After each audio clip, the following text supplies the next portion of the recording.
Autrefois, chaque réseau d'enseignement avait son examen de fin d'études secondaires. Les catholiques avaient leur examen, les protestants avaient les leurs. Les réseaux non conventionnés, les officiels avaient un examen. Et cela faisait une disparité d'épreuves, au point que ça créait des polémiques et des leaderships par rapport aux diplômes obtenus. C'est ainsi qu'en 1967, le gouvernement de la République a pris l'option de mettre tous les enfants de la République sur le même pied d'égalité en instituant l'examen d'État, qui est une institution nationale, organisant une épreuve certificative externe où les candidats sont soumis à une épreuve commune tirée du même programme, se passant dans la même période, 4 jours à travers toute la République, et tout le monde est soumis au même questionnaire, aux mêmes critères de délibération et publié le même jour. La correction se faisait de manière traditionnelle, manuelle, avec un nombre important de correcteurs.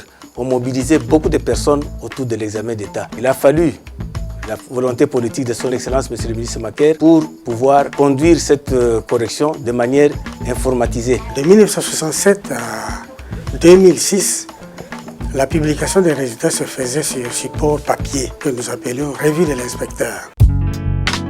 Biso peut-être là qu'il faut que nous landa yango. Des fois peu beaucoup landa yango. Bozu na bina ngote. Le palmarès format papier journal était sujet à des pirateries. Les prix n'étaient pas stables. Nous souffrions beaucoup. La publication de l'examen d'État s'est chevauchée avec la rentrée académique. Il y a des gens qui se retrouvaient à l'université sans être au courant de leurs résultats de l'examen d'État. Et quand on publiait, n'ayant pas réussi, ils étaient obligés de revenir à l'école secondaire et ce n'était pas bon. À notre époque, c'était les brevets qu'on nous remettait à 4. Après, pour mes enfants, ce sont maintenant des résultats qui sortaient dans les journaux officiels. Et c'était la place publique qu'on partait attendre les résultats. À Victoire. Vision, vision. Vision, vision, vision, vision, vision. Vision, vision, vision, vision, vision,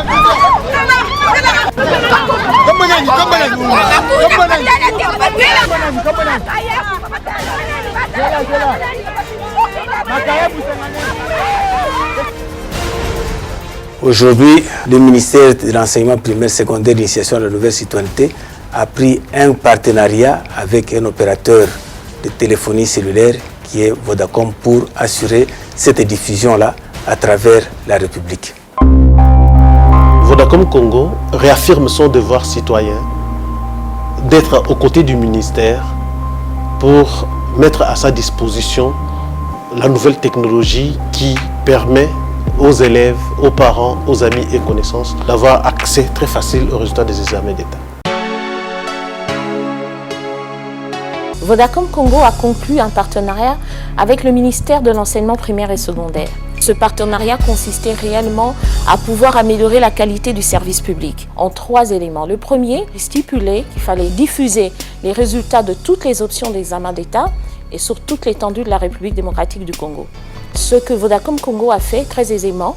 Comme vous le savez, Vodacom Congo est le réseau qui a la plus large couverture en République démocratique du Congo, qui atteint les villes et les villages jusque dans le Congo le plus profond. Le deuxième élément de ce partenariat consistait sur le coût du SMS de consultation des examens d'État. Bien que le coût soit modique, il y a des recettes qui sont reversées aux 2 partenaires. Et le troisième élément, c'était sur l'utilisation de ces fonds, de ces recettes générées. Les recettes qui sont reversées à Vodacom Congo servent à l'amélioration de la plateforme technologique d'Exeta et également au renouvellement des ressources technologiques que nous avons ici en interne à Vodacom. La part réservée au gouvernement congolais est directement reversée dans des projets sociaux qui servent à l'amélioration du processus d'examen d'État. Ce partenariat nous donne des retombées qui nous ont permis de moderniser nos bureaux. Nous travaillons dans de très bonnes conditions aujourd'hui. C'est vraiment une grande joie pour nous. Dans le temps, nous avions des bâtiments, je dirais, qui ne ressemblaient même pas aux bâtiments. Bon, c'était comme au village. Les revenus que le gouvernement a eus a servi à réhabiliter l'inspection générale du ministère de l'Éducation primaire et secondaire. Également, dans les années antérieures, à l'achat des moyens de transport qui permettent l'acheminement des malles, des items des régions, des provinces vers Kinshasa. Les revenus ont également permis la réhabilitation et l'équipement de tout le centre de correction des examens d'État. Je suis fier pour nos enfants parce que les résultats, avec les SMS dans les téléphones, ils ont des résultats. Avoir mes résultats sans me déplacer et sans payer l'argent des transports, avec 50 unités, c'est vraiment un vrai miracle. Avec cette nouvelle technologie que Vodacom a mis en place, je me demande ce qu'il nous réserve pour la suite. Vodacom a développé, au-delà de l'application SMS qui existait déjà depuis un certain nombre d'années, des innovations qui vont permettre aux requérants d'avoir accès aux résultats des examens d'État en utilisant les réseaux sociaux. Au-delà de cela, Vodacom a introduit un nouveau produit, une nouvelle application, Exeta Quiz. Cette application permet aux élèves de se préparer pour bien affronter les examens d'État. Maintenant, avec la diffusion des résultats, la publication ne prend qu'un seul mois et c'est à l'avantage de ceux qui attendent le résultat. Na ndenge bana na biso lelo bazotala ba résultat na bango sur SMS. En tout cas ezopesanga posa nga pe nazonga classe vraiment.